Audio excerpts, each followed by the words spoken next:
Gracias por estar aquí en esta noche para continuar con nuestro estudio de Génesis capítulo 1. Abramos nuestras Biblias en Génesis capítulo 1. Ahora llegamos al día 4 en la creación. Día 4. Se describe en Génesis 1, 14 al 19. Permítame leerle esa porción de las Escrituras. Génesis 1, versículo 14. Dijo luego Dios: haya lumbreras en la expansión de los cielos para separar el día de la noche, y sirvan de señales para las estaciones, para días y años, y sean por lumbreras en la expansión de los cielos para alumbrar sobre la tierra. Y fue así. E hizo Dios las dos grandes lumbreras, la lumbrera mayor para que señorease en el día, y la lumbrera menor para que señorease en la noche. Hizo también las estrellas, y las puso Dios en la expansión de los cielos para alumbrar sobre la tierra, y para señorear en el día y en la noche, y para separar la luz de las tinieblas. Y vio Dios que era bueno, y fue la tarde y la mañana el día cuarto. Así la Biblia es como describe la creación de todas las luminarias, los cuerpos estelares que ocupan el espacio vasto e interminable a nuestro alrededor. La evolución ha luchado incesantemente por explicar todos los cuerpos que existen en el universo. ¿Cómo pudieron haber evolucionado a partir de generación espontánea? Todos los viajes a la Luna, todos los satélites enviados al espacio, toda la parafernalia que está dando vueltas en órbita, no han dado absolutamente respuesta alguna acerca de cómo el universo, los cuerpos en el universo, pudieron haber evolucionado. Y eso es comprensible porque no fue así. Aquí en el capítulo 1, versículos 14 al 19, simplemente dice que Dios los hizo a todos. Cuando usted se detiene a pensar en cómo esto es tan impresionante que difícilmente sé cómo explicarlo. Y quizás la mejor manera de hacerlo es en cierta manera presentarlo desde un punto de vista personal. Cuando dice que Dios hizo a las estrellas junto con el sol, la luna, está diciendo algo acerca de su poder inmenso. Esa declaración simple, pequeña, casi como un apéndice al final del versículo 16, en el cual el hebreo literalmente dice las estrellas también, simplemente es como si lo hubiera ahí incluido. Es tan asombroso como para ser casi, si no es que más allá de la comprensión. Como en alguna ocasión aprendió usted como un niño, un alumno en la escuela, la luz viaja a 186,000 millas por segundo. Ahora eso llega a ser 6 trillones de millas en un año. Así de lejos viaja la luz en un año. 6 trillones de millas. Ahora detengámonos para pensar acerca del poder de Dios. Si Él creó todos los cuerpos estelares, todas las estrellas, al considerar un haz de luz moviéndose a 186,000 millas por segundo, o 6 trillones de millas al año, y comenzamos en esta mañana, domingo por la mañana, cuando la alarma de su reloj se prendió a las 6 de la mañana. Ya para cuando realmente se salió de la cama, digamos, siendo amables con usted, digamos que se salió a las 6, 8 de la mañana, ese haz de luz estaba pasando la Tierra y dirigiéndose y saliendo de la orilla del sistema solar. Conforme usted se sentó en la mañana para tomar su café a las 6:41 de la mañana, ese haz de luz, ese rayo de luz pasó por Júpiter. Y cuando yo me levanté a predicar en el segundo servicio alrededor de las 11:12 de la mañana, si Clayton se mantiene dentro de el tiempo que le toca, alrededor de ese entonces, nuestro pequeño rayo de luz estaba pasando por Plutón. Ahora, veamos hacia adelante al final de la semana.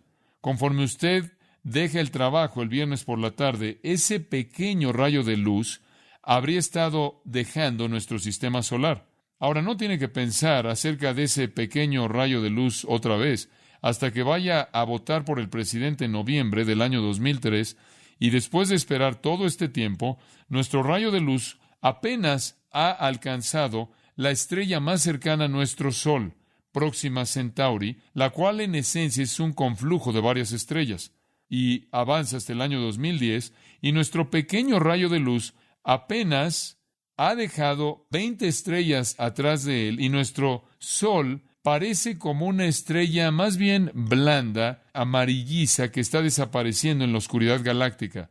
Imagine que este pequeño rayo de luz se está dirigiendo ahora a la constelación Sagitario. En este camino se está dirigiendo hacia el centro de nuestra galaxia, la Vía Láctea. tiene que viajar 32,000 años antes de que alcance el centro de nuestra galaxia. Eso es 6 trillones de millas por año. Pero espere un momento, todavía tiene 50,000 años más para llegar al otro lado de la Vía Láctea, la cual es nuestra galaxia. Y cuando lo haga, habrá dejado atrás 100 billones de estrellas. Ahora recuerde que la galaxia Vía Láctea solo es una galaxia de tamaño promedio.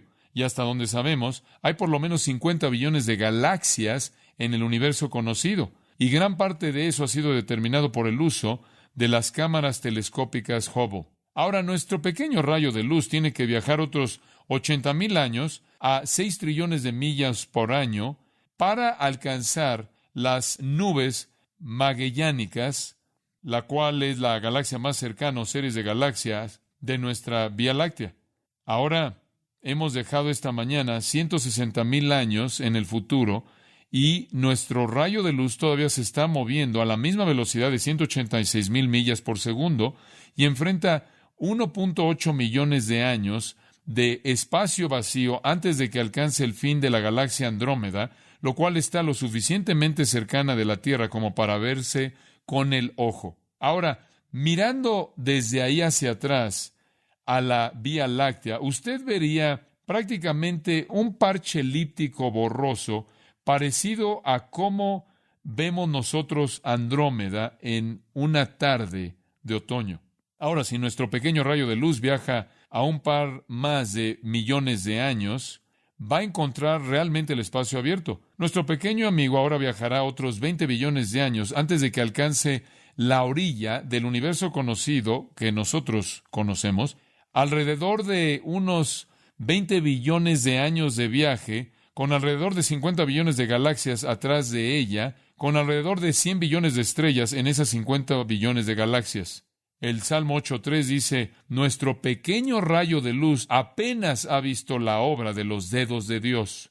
O como Job lo dijo en Job 26.14, he aquí estos son los bordes de sus caminos, y cuán leve es el susurro que oímos de él. Esto es bastante asombroso. Génesis explica todo eso diciendo esto, hizo las estrellas.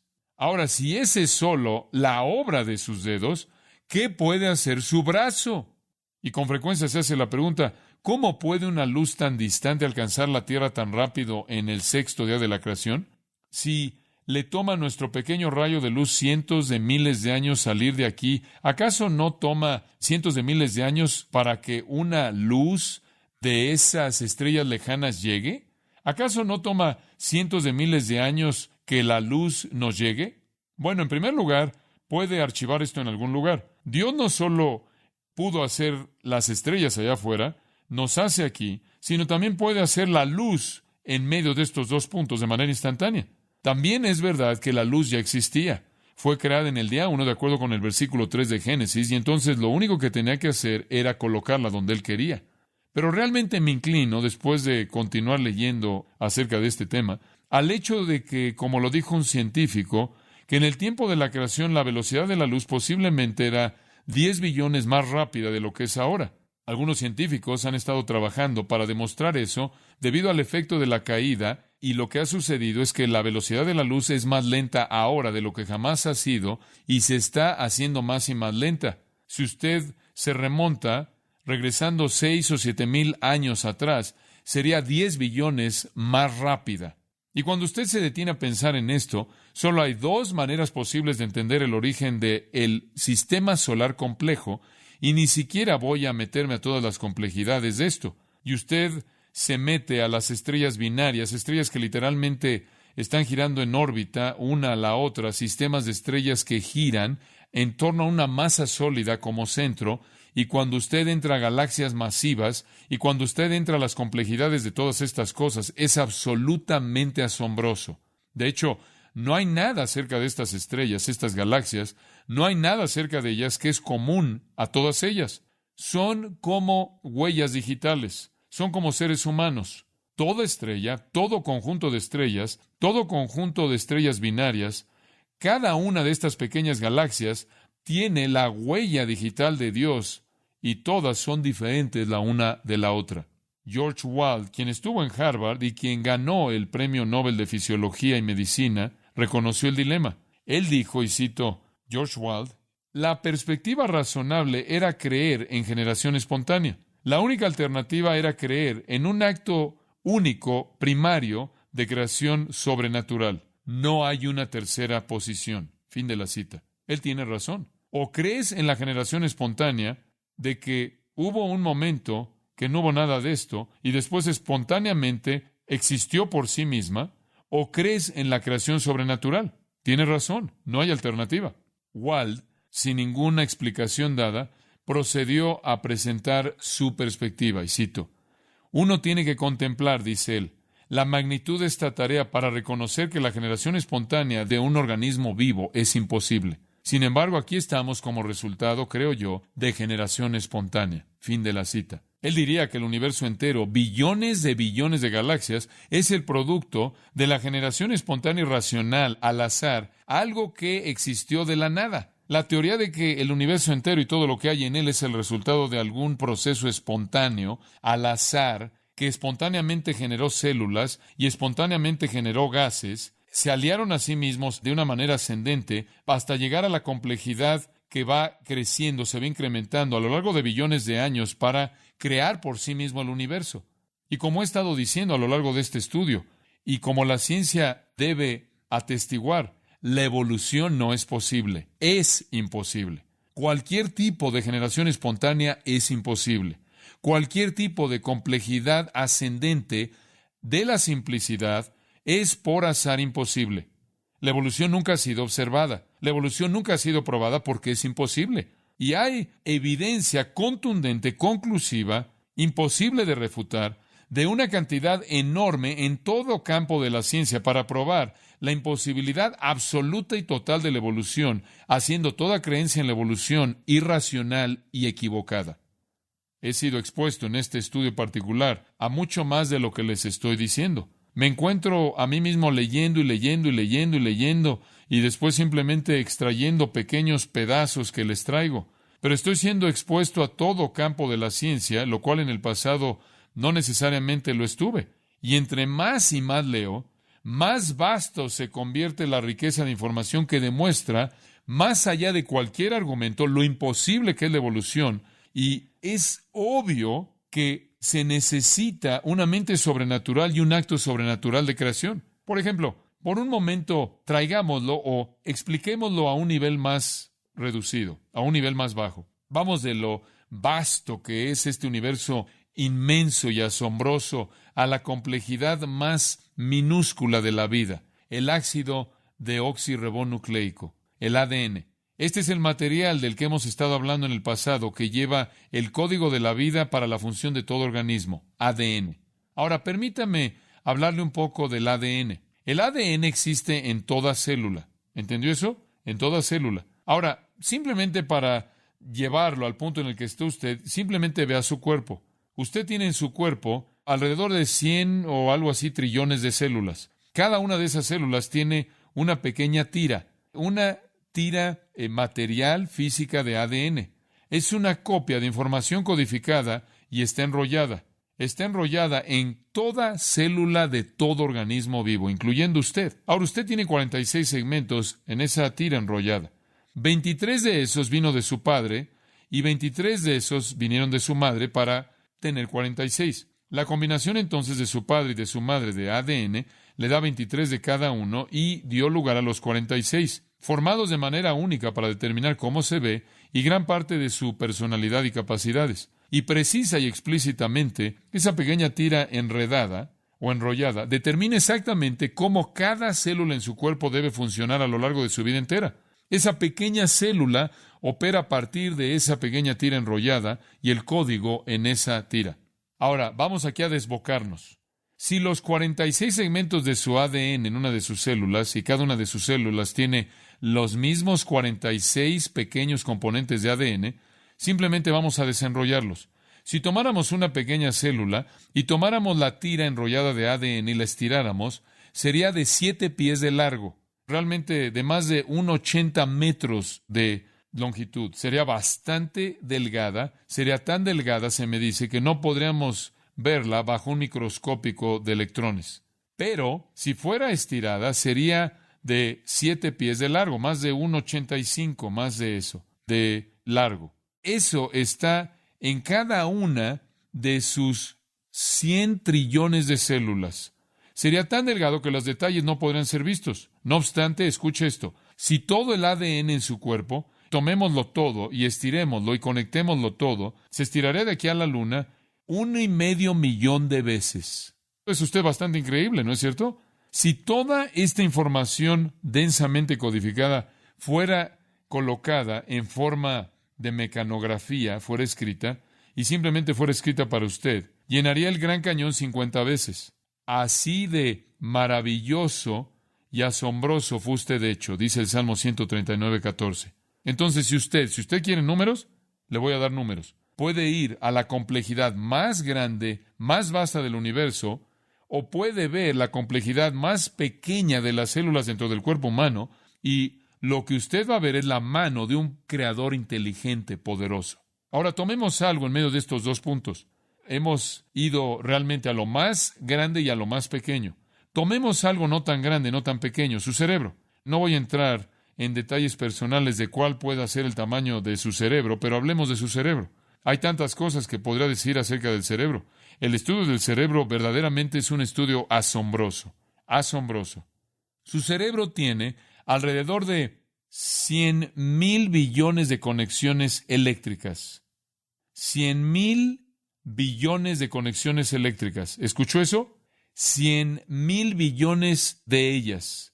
10 a la 14ª potencia. De hecho, su cerebro tiene más conexiones eléctricas que todos los electrodomésticos en la faz del planeta. Sin embargo, su cerebro, con sus 100,000 billones de conexiones eléctricas, cabe en un pequeño contenedor y opera durante 70 años con 10 watts de potencia y es impulsado primordialmente por hamburguesas con queso y papas a la francesa. ¿Por qué ser un evolucionista es la cúspide de la incongruencia, de la aberración? ¿No es cierto? Bueno, suficiente acerca de su cerebro, no sea que podamos meternos en asuntos más personales. La única perspectiva razonable es que el universo fue creado por Dios, más poderoso, más complejo y más inteligente de lo que jamás podríamos imaginarnos.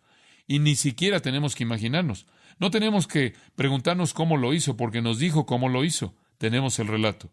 Leí fuente tras fuente tras fuente tras fuente de científicos de evolución tratando de explicar cómo el universo evolucionó hasta llegar a existir. Es inútil y no tiene esperanza. No necesitamos esa explicación. En 6 días Dios lo hizo y en un día llenó el universo con todas las estrellas, soles y lunas. Ahora regresemos al texto. La creación es introducida.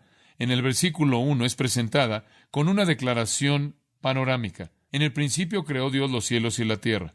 Esa es la declaración de resumen.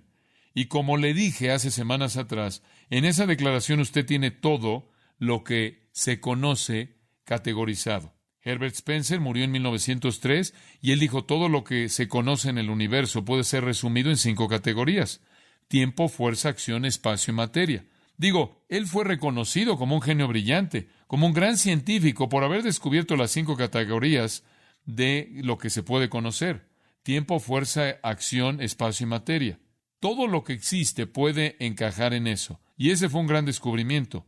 Eso es exactamente lo que dice en el primer versículo de la Biblia. En el principio, eso es tiempo, creó, eso es acción, Dios, eso es fuerza, los cielos, eso es espacio, y la tierra, eso es materia.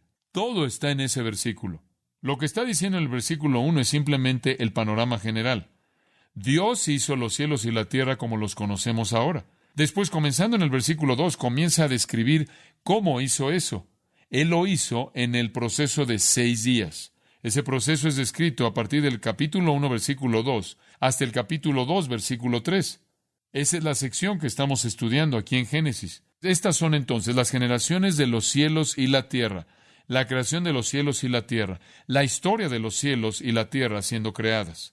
Día 1, en el día 1 Dios hizo el material. Podríamos decir que en el día 1 Él creó el espacio, el tiempo y la materia. En el día 1 Él creó un universo que no estaba terminado en cuanto a su forma y era inhabitable, estaba despoblado. Y después creó la luz, como se nos indica en los versículos 2 al 5. Había oscuridad sobre la superficie del abismo que cubría la tierra. El Espíritu de Dios estaba revoloteando ahí. Dios dijo, sea la luz, y fue la luz. Dios separó la luz de las tinieblas. Y entonces en el día 1 Él creó el material a partir del cual la forma final del cielo y de la tierra sería hecha, y creó la luz. En el día 2 Él separó las aguas que cubrían la superficie de la tierra y tomó parte de las aguas arriba y dejó parte abajo en la tierra. Versículos 6 al 8 hablan de eso. Y en medio Él creó la expansión que conocemos como cielos. Él llamó, versículo 8, a la expansión cielos. Él dejó algo de agua en la tierra. Él envió algo de agua arriba, exactamente a donde no sabemos, pero sea el punto que sea donde fue esa agua, en medio está el cielo de los cielos, el cual es el lugar de todos los cuerpos estelares, las luminarias que Él creó en el día 4. Después, en el día 3, notamos en los versículos 9 al 13, que separó la tierra seca de el agua en la tierra, creando entonces los mares y la tierra. Y después 2 tipos de cosas que crecen, árboles que producen fruto que tiene semilla y plantas que tienen su semilla en sí mismas. Entonces, en el día 1, el material para formar su universo hasta llegar a su forma final y luz. Día 2, Él crea la expansión del cielo entre las aguas arriba y las aguas abajo. Día 3, Él separa la tierra seca del agua que Él junta en mares y crea los árboles y las plantas. Y eso nos lleva al día 4. Ahora regresamos de la tierra al cielo y Él pobla esta vasta expansión del cielo con las luminarias. Esto corresponde al día 1. En el día 1 Él creó la luz, en el día 4 Él creó las luces que se convierten en los medios por los cuales la luz es transmitida. Él da luz a los cuerpos estelares. En el día 2 Él creó el agua abajo y en cierta manera, para encajar con eso, en el día 5 Él creó los peces para esa agua. En el día 2 Él también creó los cielos arriba y en el día 5 Él creó las aves para que volaran en ese cielo. En el día 3 Él creó la tierra y las plantas y los árboles, y en el día 6, paralelo a eso, Él creó al hombre y los animales de la tierra para que vivieran de esas plantas y vivieran en la tierra seca. Entonces, aquí vemos un paralelo maravilloso. Día 1, luz, y después el día paralelo 4, esto es siendo las luces. Día 2, el agua y los cielos, y en el día 5, los peces para el agua, las aves para el cielo.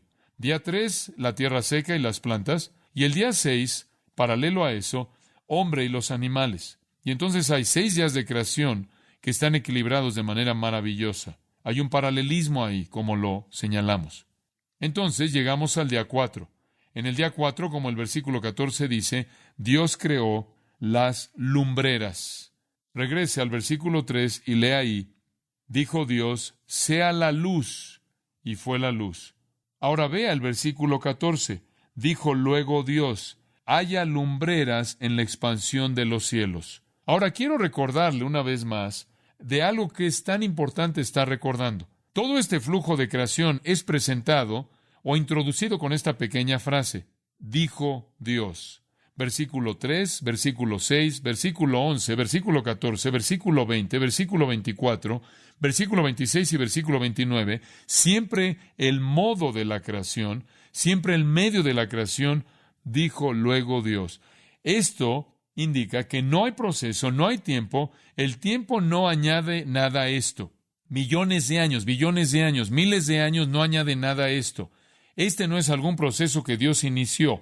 Esto es algo que Dios completó. Dios simplemente lo dijo y existió. Y como dije hace tiempo atrás en el estudio, no hay nada en el texto, no hay nada exegético que lleve a ninguna otra conclusión fuera de lo que ya siempre hemos llamado creación divina fiat. Él literalmente habla y existe. Se lo leí esta mañana en el Salmo 33, lo volví a leer, versículos 6 al 9. Por la palabra de Jehová los cielos fueron hechos, y por el aliento de su boca todo su ejército.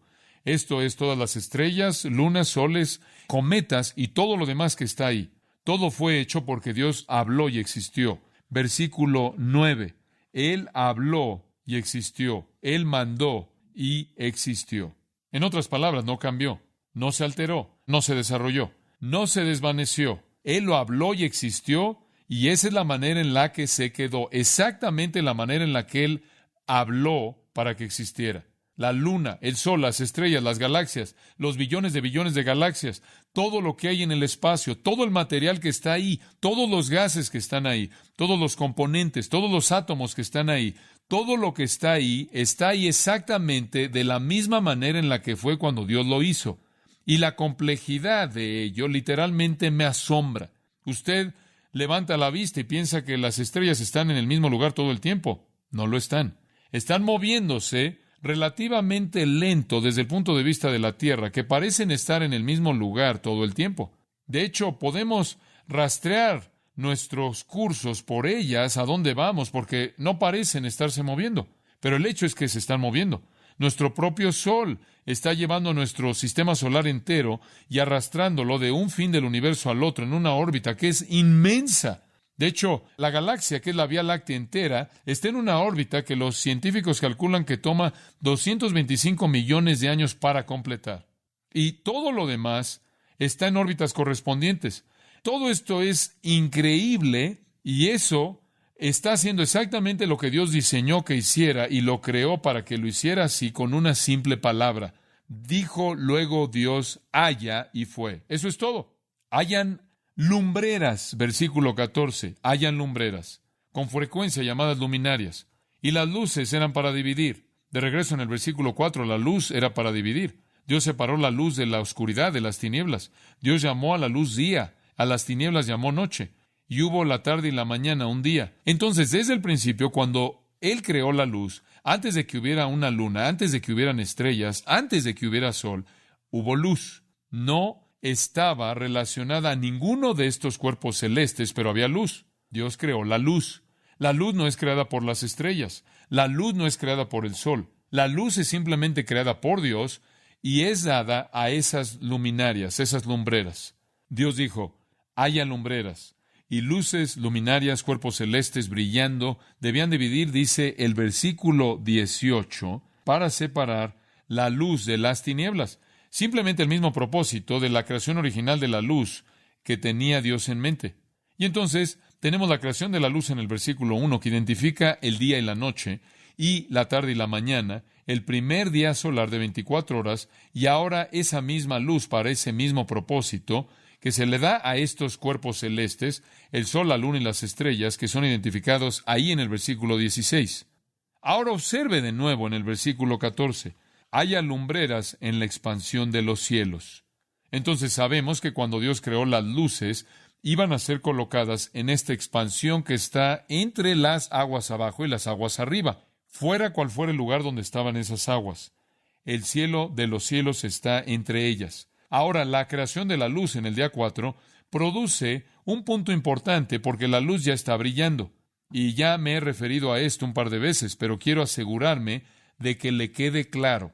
La gente siempre dice, bueno, no puedes tener luz brillando por todos lados sin estrellas, sin sol, sin luz, porque la luz que conocemos viene de esas fuentes. Y dicen que si no había sol, no pueden haber plantas en el día 3. ¿Cómo podía Dios crear las plantas en el día 3 y el sol en el día 4? Porque la fotosíntesis, lo cual es crítico para la vida de las plantas, no existe fuera del sol.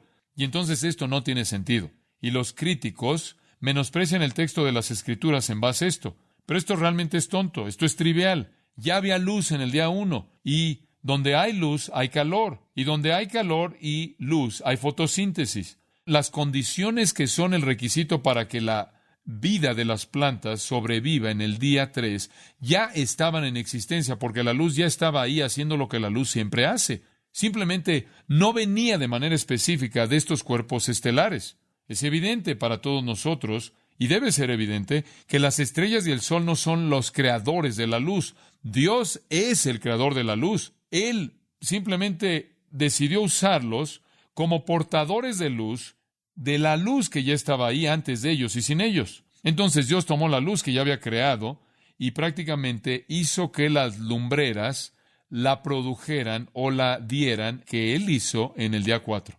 Por cierto, pensé que esto era interesante. Juan Calvino, el gran reformador, escribió en su comentario de Génesis esta pequeña afirmación, y cito, la única diferencia es esta, que la luz antes era dispersada, pero ahora procede de cuerpos lúcidos los cuales, al servir este propósito, obedecieron el mandato de Dios. Fin de la cita. Mucho antes de cualquier tipo de viaje espacial, Juan Calvino conocía el texto de las Escrituras y estaba en lo correcto. La luz existía y fue en este punto simplemente que fue conectada, por así decirlo, a estos cuerpos. Ahora, sigan esto porque este es muy importante conforme vemos el texto. Este relato de la creación de la luz define su propósito en tres funciones. Tres funciones, son muy claras. Función número 1, versículo 14. Para separar el día de la noche. Haya lumbreras en la expansión de los cielos para separar el día de la noche.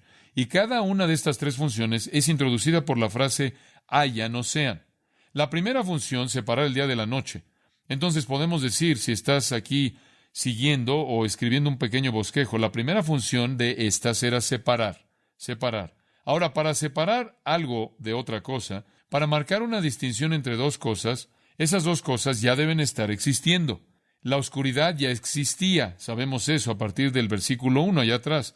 La luz llegó a existir también en el día 1, entonces ya existía. Esto afirma que el día existió sin el sol y la noche existía sin la luna y sin las estrellas. De nuevo, el sol no es la causa de la luz en el día, porque ya habían habido 3 períodos de luz diurna y 3 períodos de oscuridad antes del día 4.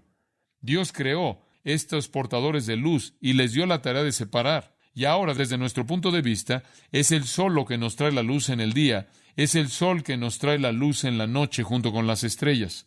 El primer propósito, entonces, de estas lumbreras era separar el día de la noche. En segundo lugar, o crear el día, como lo conocemos, un día de 24 horas.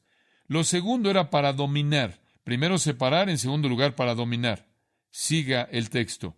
Y dice en el versículo 14, y sirvan. Ahí está esa frase de nuevo, indicando una segunda categoría, y sirvan de señales. ¿Qué tipo de señales? Para las estaciones, para días y años. Ahora, el verbo aquí, haya o sirvan, significa sirvan. Dios dio estos cuerpos luminosos para servir. Sirvan de señales, usado en su connotación normal como una señal para los habitantes de la tierra. ¿Y eran señales de qué? Bueno, se lo dice ahí. Eran señales apuntando a estaciones, días y años. Lo que está diciendo es que estos cuerpos estelares dividirían el año en estaciones, dividirían el tiempo, debo decirlo más bien, en estaciones, en días y años. Entonces, tiene épocas de estaciones como también tiempos de calendario.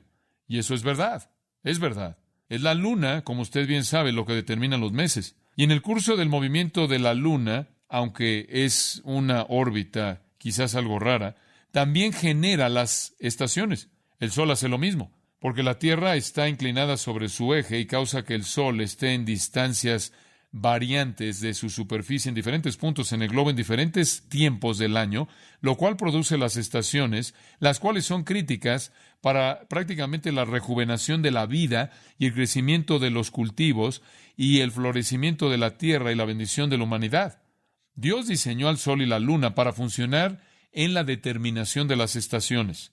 Dios también diseñó en particular al sol para servir en este asunto y a la luna para servir en el asunto de los días, porque el día de 24 horas simplemente es determinado por el hecho de que es el ciclo desde el atardecer al atardecer o del amanecer al amanecer, mañana y tarde, un periodo de tiempo en el que el sol está brillando y un periodo de tiempo en el que la noche es prendida o encendida o iluminada por la luna y las estrellas. Entonces Dios, al determinar la órbita del sol o de la Tierra en torno al Sol, y la órbita de la Luna girando alrededor de la Tierra, determina un día. Un día entonces es determinado por la rotación de la Tierra sobre su eje. Un periodo de 24 horas es el tiempo de la rotación de la Tierra. Pero también es verdad que el Sol determina los años porque se necesita un año completo para que la Tierra rotando, cada rotación significando un día, continúe en su órbita alrededor del Sol.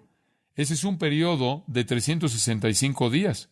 Entonces Dios creó el Sol y domina en el sentido de que domina la vida en la Tierra. Es la agencia mediante la cual nuestro tiempo en la luz y la oscuridad son determinados. Es la agencia, junto con la luna, mediante la cual las estaciones son determinadas. Es el agente mediante el cual El año del calendario es determinado. Por lo tanto, son los cuerpos celestes los que dominan nuestra vida. Nos dictan cuándo trabajamos, cuándo descansamos, cuándo despertamos, cuándo dormimos, cuándo comemos y cuándo no comemos. Por cierto, un comentario a pie de página interesante.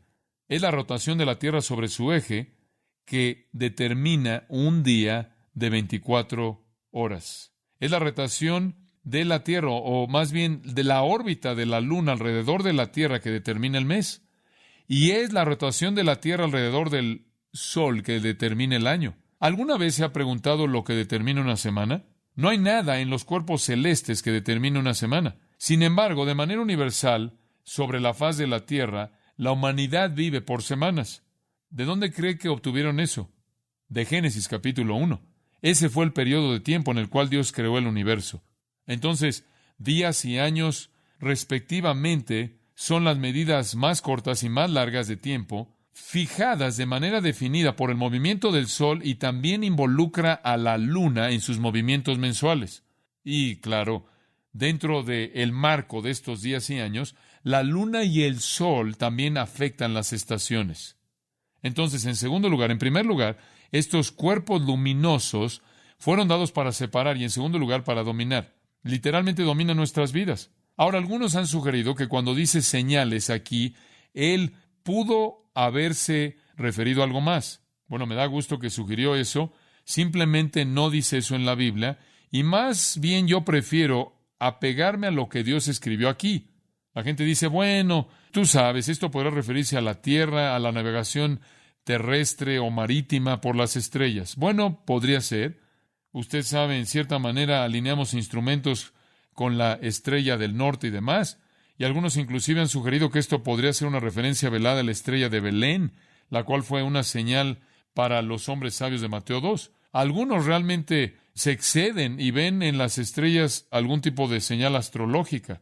Hombre, nuestra cultura realmente se está ahogando en eso, pero dicen que hay algún tipo de zodiaco ahí, que esas estrellas de hecho son deidades o fuerzas o poderes que dan mensajes y tienen un gran impacto en las vidas de la gente. Eso es pagano, eso es impío, eso es antibíblico, eso es pseudociencia, eso es ridículo en el mejor de los casos, y en el peor de los casos es demoníaco. Y algunos maestros cristianos inclusive han venido y han dicho, bueno, dice que son para señales, y dicen que el Evangelio está predicado allá arriba en las constelaciones. Ese es un invento bíblicamente inaceptable. Génesis nos dice cuáles eran las señales. Eran señales para indicar estaciones y días y años. En esa manera dominan nuestra vida. Controlan la vida humana. Controlan todo lo que hacemos en nuestra vida. En tercer lugar, primero para separar, segundo para dominar, en tercer lugar para iluminar. Iluminar. En el versículo 15, esa misma frase otra vez, dice, y sean por lumbreras en la expansión de los cielos para alumbrar sobre la tierra. Simplemente para proveer luz, para iluminar, para separar, para dominar, para iluminar. Y me encanta esto, y fue así. Hombre, esta es una manera suave de decir lo que pasó. Y lo mencioné hace un par de semanas atrás. El Big Bang, la gran explosión, claro, la cual es una teoría absurda de los evolucionistas, pero a manera de broma dije que en algún punto hubo un Big Bang, una gran explosión. No el tipo de gran explosión gaseosa celular de la cual hablan los evolucionistas, pero tienen que admitir que parece haber habido alguna especie de impulso explosivo rápido del universo para llevar al universo a su inmensidad en algún punto. Y mientras que rechazamos la teoría de la gran explosión del Big Bang, ciertamente hubo algo grande cuando Dios simplemente habló e hizo que un universo de cuerpos estelares existieran, instantáneamente existieron. Y fue así. Y recuerde, esa pequeña frase fue usada en el versículo 7 y fue así. Versículo 9 y fue así. Versículo 11 fue así. Versículo 11 y fue así. Y es una frase técnica y significa que fue hecho permanente. Significa que en la creación hubo una condición firme, fija, establecida. Este es el testimonio, y lo he mencionado un par de veces. Humberto Cassuto, quien no es cristiano, es un escritor judío escribiendo desde el punto de vista, desde el entendimiento judío del libro de Génesis. Es tan útil. Este comentario me ha sido más útil que cualquier otro que he leído y realmente entiende el entendimiento hebreo del texto y simplemente dice de manera repetida que esta pequeña frase indica que fue así y permaneció así a lo largo de la vida del universo. Es una manera de decir que algo fue fijado, fue fijo. Y de nuevo, va en contra de la idea del creacionismo progresivo, de que Dios hizo algo y comenzó algún proceso de evolución. Lo hizo, lo fijó, fue firme, fue establecido. Exactamente lo que leí antes del Salmo 33, versículo 9. Ahora, es parecido en las otras descripciones de los días de la creación. La obra es ahora repetida y es definida con mayor detalle. Observe el versículo 16. E hizo Dios las dos grandes lumbreras. Él ahora está definiendo estas luces. Las dos grandes lumbreras. La lumbrera mayor para que señorease en el día y la lumbrera menor para que señorease en la noche. Hizo también las estrellas. Y de nuevo, amados, les recuerdo que la afirmación hizo es una afirmación inequívoca de creación divina, no de un proceso prolongado. Y Él hizo las dos grandes lumbreras. Dos grandes lumbreras. Las dos grandes lumbreras, refiriéndose a esas lumbreras que dominan nuestra vida, el sol y la luna. En el Salmo 8, 3, el salmista dice, cuando veo los cielos, obra de tus dedos, la luna y las estrellas que tú formaste, digo, ¿qué es el hombre para que tengas de él memoria? Dios es el creador, Dios es el hacedor. El Salmo 136, versículos 5 al 9, alaba a Dios con estas palabras. Al que hizo los cielos con entendimiento, porque para siempre es su misericordia. Al que extendió la tierra sobre las aguas, refiriéndose a separar la tierra del mar. Al que hizo las grandes lumbreras, los mismos términos usados en el Salmo 136. El sol para que señorease en el día, la luna y las estrellas para que señoreasen en la noche. Ahí el Salmo 136, versículos 5 al 9, afirman la creación de Dios de las dos grandes lumbreras, la lumbrera mayor para gobernar el día, la lumbrera menor para gobernar la noche, junto con las estrellas también. Ahora, veamos simplemente a la lumbrera mayor para gobernar el día. Ese es el sol, literalmente para gobernar sobre el día. Eso es lo que hace el sol. Allí en el versículo 18, para señorear en el día. Esa es la función del sol. Por cierto, cuando dice esto, debemos detenernos ahí. No estamos hablando de algo que es alguna persona. Usted sabe, las tribus de la antigüedad han adorado al dios sol. Los egipcios adoraron a Ra, al dios sol.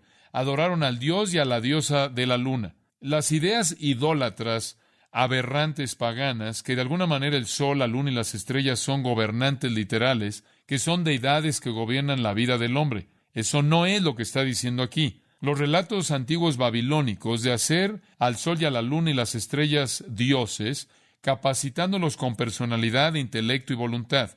Y lo que es bastante extraño es que algunos de los rabinos llegaron a adoptar algo de esto. Hay mitos rabínicos influenciados por este tipo de paganismo que hacen que las lumbreras son personas que de alguna manera se comunican con su creador, de tal manera que algunos de los judíos llegaron a involucrarse en adorar a la luna y al sol. Si usted lee Ezequiel capítulo 8, va a encontrar una ilustración ahí de israelitas en el templo de Dios adorando al sol. Y toda esa idolatría, todo ese mito está excluido por el Antiguo Testamento. Simplemente son creación material, creación luminosa en los cielos, que gobiernan solo en el sentido de que están situados por encima de la tierra y controlan sus noches y controlan sus días y de esta manera controlan sus patrones de vida. Como dije antes, dominan. El sol, siendo el más dominante, gobierna el día. La luz menor, la lumbrera menor, versículo 16, sería la luna y gobierna la noche de la misma manera en la que el sol gobierna el día. Su función consiste en dar su luz sobre la noche. Por lo tanto, dicta nuestra vida en la oscuridad. Él hizo también las estrellas. Y eso es tan asombroso. Él también hizo las estrellas. Eso es todo. ¿Qué más puede ser dicho? La economía de palabras aquí es asombrosa. Usted no quiere saber esto, $20 billones han sido gastados para explorar la luna. $20 billones. Y una de las cosas que han estado tratando de descubrir es cómo es que la Luna evolucionó. Es cierto, esa ha sido una de las metas primordiales en la exploración de la Luna. Hasta ahora, $20 billones se han gastado en exploración de la Luna. No tienen información acerca de cómo la Luna evolucionó, porque no evolucionó. La evolución no tiene idea. Ni siquiera puede explicar cómo es que la Luna evolucionó. ¿Cómo va a explicar cómo es que nuestro sistema solar evolucionó? ¿Y cómo va a explicar cómo es que la galaxia, que es la Vía Láctea, evolucionó junto con todo lo demás? Una teoría dice que los planetas fueron formados cuando una estrella, ¿de dónde vino esa estrella, por cierto? Pasando cerca de el Sol por su campo magnético. Esta estrella, en cierta manera, solo estaba pasando por el Sol. ¿De dónde vino el Sol? No dicen. ¿De dónde vino esa estrella? No dicen. ¿Y cómo desarrollaron órbitas? No dicen. Pero la estrella pasó junto al Sol y su campo magnético arrancó materia del Sol, y esa materia comenzó haciendo lo que la materia hace para convertirse a sí misma en sistema solar. La teoría más popular es que nuestro sistema solar se formó a partir de una nube de gas, polvo y partículas. No dicen de dónde el gas, polvo y partículas vinieron. Y si eso es verdad, si todo esto simplemente se unió, los planetas y sus 63 lunas conocidas en nuestro sistema solar, nuestros planetas tienen un total de 63 lunas que conocemos.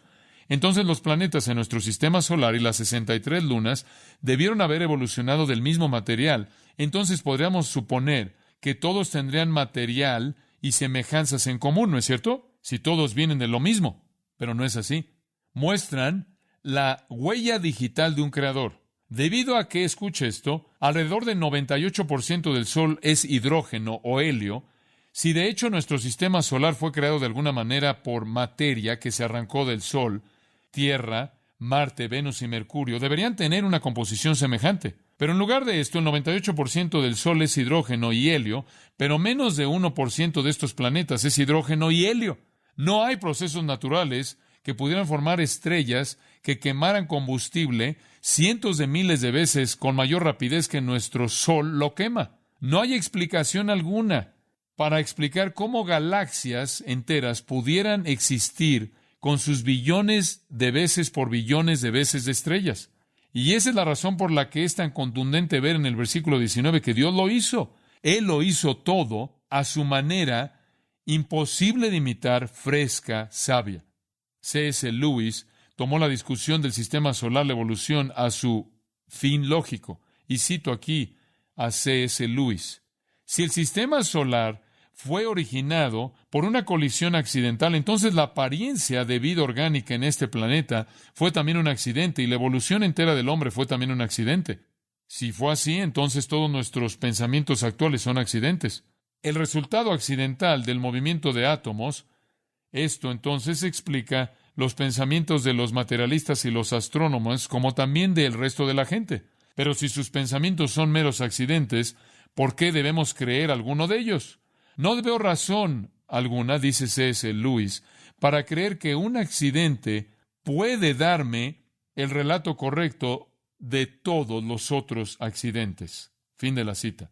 Y Lewis sigue escribiendo en su libro acerca de milagros, que fue de Dios en el muelle, esto es de milagros, y él dice, y cito, cada pensamiento en particular no tiene valor si es el resultado de causas irracionales. Obviamente, entonces, el proceso entero de pensamiento humano, lo que llamamos razón, igualmente no tiene valor si es el resultado de causas irracionales. De esta manera, toda teoría del universo, lo cual hace de la mente humana un resultado de causas irracionales, es inadmisible, ya que sería una prueba de que no hay cosas tales como pruebas, lo cual es absurdo. Pero la evolución comúnmente es presentada como correcta y es precisamente una teoría de este tipo. Fin de la cita. Hombre, él realmente podría hacerles un número, ¿no es cierto? Cuando usted ve el universo desde un punto de vista científico, lo que encuentra no es algo que evolucionó a lo largo de billones de años, sino algo muy joven. Hay una falta de evidencia de que el Sol y las otras estrellas, por ejemplo, a partir de la fusión nuclear. Los evolucionistas dicen que es algún tipo de evolución de fusión nuclear. Las reacciones de fusión en el Sol deberían producir partículas subatómicas conocidas como neutrinos. En los 1960s, Raimundo Davis condujo un experimento diseñado para detectarlas. Tan pocos neutrinos fueron detectados que Davis dijo, de ellos que eran, y cito, no consideramos este resultado como una medida del flujo de neutrinos solar debido a las incertidumbres en varios efectos de trasfondo. Fin de la cita. El meollo, dijeron, si la fusión nuclear está creando esto, el Sol y las estrellas, encontraremos neutrinos. Buscaron y no encontraron ni uno. Recientemente se ha descubierto que el Sol está oscilando. Al estudiar la naturaleza de estas oscilaciones, los científicos adquirieron conocimiento del interior del Sol, así como el estudio de las ondas sísmicas nos hablan o nos dicen algo del interior de la Tierra. Estos estudios muestran que la temperatura central del Sol es demasiado baja como para producir fusión nuclear. Los cálculos también han mostrado que si el Sol se formó por la contracción de una nube de gases, como la evolución estelar lo presenta, su temperatura central nunca alcanzaría el punto en el que el quemado nuclear podría siquiera comenzar. Simplemente no lo pueden explicar. ¿De dónde obtiene el Sol su energía? No tienen idea. Pero al observarlo, y esto es interesante, el Sol está contrayéndose o encogiéndose. Ahora están proponiendo una edad muy joven para el Sol, dice un escritor, de casi 1000 años atrás. No solo el Sol demuestra un universo joven, sino también la Luna. La velocidad a la cual la Luna está viajando, está alejándose de la Tierra. Sabemos qué tan rápido se está alejando. Si la Tierra y la Luna tienen 4,5 billones de edad, la Luna debería haberse ya alejado hace mucho tiempo atrás, y eso es lo que dicen. La única explicación para el sistema solar, vamos de regreso al versículo 16, es que Dios hizo dos grandes lumbreras. La lumbrera mayor para gobernar el día, la lumbrera menor para enseñorearse o para gobernar la noche. Hizo también las estrellas. Y puso Dios en la expansión de los cielos para alumbrar sobre la tierra. Y aquí Él, otra vez, presenta los tres mismos propósitos: para separar, para dominar y para alumbrar. Solo que ahora en un orden inverso. Para dar luz sobre la tierra, esto es para alumbrar. Y para señorear en el día y en la noche, esto es para dominar. Y en tercer lugar, para separar la luz de las tinieblas. La única explicación es que Dios lo hizo todo. El salmista estaba en lo correcto. Los cielos declaran que la gloria de Dios, y el firmamento anuncia la obra de sus manos. No hay otra explicación en absoluto. Y después dice, y vio Dios, versículo 18, que era bueno. ¿Qué quiere decir con eso? Le dije lo que esa frase significa. Es usada en el versículo 10 después de que la tierra seca y el mar fueron separados. Usada en el versículo 12 después de que los árboles y las plantas fueron creados. Y usada de nuevo aquí significa que estaba lista para ser habitada. Era buena, estaba lista para ser habitada. Finalmente llegó a ese punto, lista para ser habitada. Y esa es la razón por la que en el día 5 Él comienza a crear a las criaturas vivientes y a las aves, a las criaturas marinas, y después en el siguiente día animales y al hombre. Lista para ser habitada. Era buena. No había muerte, entonces no puede haber ninguna mutación. No puede haber ninguna selección natural porque nada muere. No hay muerte. No hay defecto. No hay mutación. Ninguna evolución es posible. La muerte ni siquiera viene sino hasta Génesis 3. Todo era bueno, tal como Él lo hizo 6 o 7,000 años atrás. Y me encanta cómo termina en el versículo 19. Y fue la tarde y la mañana el día cuarto. Solo en caso de que alguien no lo entendiera, esto sucedió en un periodo de 24 horas. Versículo 5, el día 1. Y fue la tarde y la mañana el día 1. El día primero, o un día. Versículo 8. Y fue la tarde y la mañana el día segundo. Versículo 13. Y fue la tarde y la mañana el día tercero. Y acabamos de leer en el versículo 19, versículo 23 lo mismo. Y fue la tarde y la mañana el día quinto. Y versículo 31. Y fue la tarde y la mañana el día sexto. Y después en el capítulo 2, versículo 1. Fueron pues acabados los cielos y la tierra y todo el ejército de ellos. Y acabó Dios en el día séptimo la obra que hizo. Y reposó el día séptimo de toda la obra que hizo. Entonces Dios creó. Y quiero cerrar llevándolo de regreso al Salmo 8. Pase conmigo al Salmo 8 y vamos a terminar aquí. Salmo 8. Oh Jehová, Señor nuestro, cuán glorioso es tu nombre en toda la tierra. Has puesto tu gloria sobre los cielos. Y él está viendo el macrocosmos, viendo la gloria de Dios en lo vasto que es la creación celestial. Y después ve a lo más pequeño. De la boca de los niños y de los que maman fundaste la fortaleza, a causa de tus enemigos, para hacer callar al enemigo y al vengativo. Cuando veo los cielos, obra de tus dedos, la luna y las estrellas que tú formaste, digo, ¿qué es el hombre para que tengas de él memoria? ¿Y el hijo del hombre para que lo visites? Y puedo estar seguro que en el día del salmista probablemente no conocían tanto de lo que está allá afuera, pero aún así está asombrado por Dios, quien creó el universo y se preocupaba por él. ¿Qué es el hombre para que tengas de él memoria? ¿Y el hijo del hombre para que lo visites? Se está refiriendo a la humanidad ahí. Le has hecho poco menor que los ángeles. Lo coronaste de gloria y de honra. Somos el pináculo de la creación divina. Le hiciste señorear sobre las obras de tus manos. Todo lo pusiste debajo de sus pies. Ovejas y bueyes, todo ello. Y asimismo las bestias del campo, las aves de los cielos y los peces del mar, todo cuanto pasa por los senderos del mar. Oh Jehová, Señor nuestro, cuán grande es tu nombre en toda la tierra. Como puede ver usted, eso es realmente lo que Dios buscaba en la creación. Dios nos dio el relato de la creación para que lo alabáramos, como se hace en el Salmo 8, ¿correcto? ¿Y qué es lo que hace el evolucionista? El evolucionista le roba a Dios ¿su qué? Su gloria. Le roba su majestad. Debería postrarse en su rostro y decir, oh, Jehová, Señor nuestro, cuán glorioso es tu nombre en toda la tierra. Y maravilla de maravillas, tú te preocupas por nosotros. Te preocupas lo suficiente como para amarnos, enviar un Salvador para perdonar nuestros pecados, para llevarnos a la gloria eterna. Oh Señor nuestro Dios, Él comienza de la misma manera en la que termina. ¡Cuán grande es tu nombre en toda la tierra! Esa es la respuesta correcta a Génesis 1. No cuestionarlo, no discutir, no debatir con Él, no convertir la ciencia en algún tipo de hermenéutica para tratar de justificarlo o de interpretarlo erróneamente, sino caer sobre tu rostro y clamar con el salmista, cuán grande es tu nombre en toda la tierra. Qué cosa tan increíble, maravillosa, es que el Dios del universo se preocupe por mí, se preocupe por mí. Hombre, Él lo conoce usted. Usted ha sido maravillosamente hecho. Él entiende los 500,000 viajes a la luna que llevaría a hacer cuando se pegara todo su ADN. Él entiende todos los códigos en las tiras enredadas en cada una de los múltiples trillones de células en su cuerpo.